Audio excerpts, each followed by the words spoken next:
owner's lap. Willow Pond had the slow, easy, low-country charm to which its residents were accustomed, and it had fresh-baked cookies every afternoon. 93-year-old Adeline Hart, who preferred to be called Addie, was not a baby boomer but a proud member of the greatest generation, and parent of the 2 baby boomers who'd convinced her she'd be happy at Willow Pond. Addie looked up with a start, and then tried to hide the fact that she'd dozed off. "Well, bless your heart, we thought you got lost, dear," she said in her soft southern drawl. Maeve held out her tray. "I didn't get lost, Miss Addie." Gladys Warren, who was sitting next to her, cupped her gnarled hand behind her ear. "Who's lost?" she asked, frowning. Maeve looked over. "Where are your hearing aids, Gladys?" "I don't know where the maid is. She probably ran off with that handsome beau of hers. Have you seen that boy?" she added with raised eyebrows. "He is a catch." Maeve bit her lip, trying not to laugh. "Gladys," she said more loudly this time, "I didn't ask where the maid is. I asked where your hearing aids are."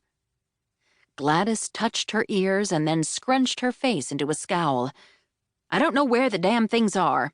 Somebody must have taken them. Again." Maeve didn't argue. She knew it was late in the day. The setting sun was making the old willow tree near the pond cast a long, wispy shadow across the lawn, and it was making long, confusing shadows cross the minds of some of the seniors. Maeve affectionately referred to her charges as the Sundowners Club, and lately it seemed as if only Addie, Aristides, and the Olivetti twins didn't suffer the memory-stealing effects of the setting sun. Addie reached for a cookie. "How come you're bringing our snack today, child?"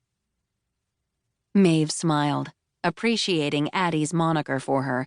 It made her feel younger than her 35 years, and it softened the blow of her self-imposed status as old maid.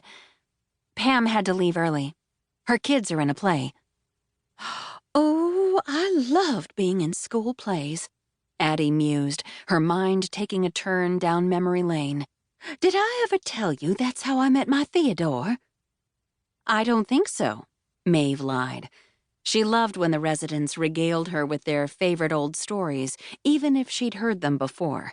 It made them happy, and it made her smile.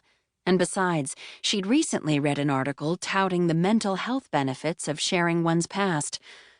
"Well," Addie said, giddy to have fresh ears to which she could relay one of her fondest memories, "I was assigned the song, 'I'm Wishing.' You know that sweet melody from Snow White?" She started to sing in case someone on the porch was unfamiliar with the famous Walt Disney song, but Gladys interrupted her. "Yes, yes, we know." Addie nodded and continued.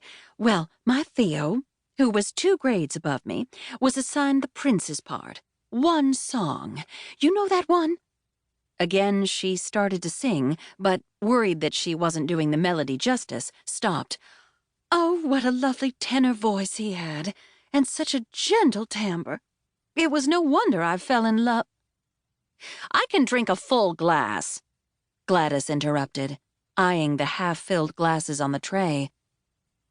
"I know you can," Maeve said, "but why don't you start with half? You can always have more." Gladys rolled her eyes and mumbled something inaudible, but then took a glass from the tray. "When's dinner?" she huffed. "In an hour, so don't spoil your appetite," Maeve warned as she made her way around the porch.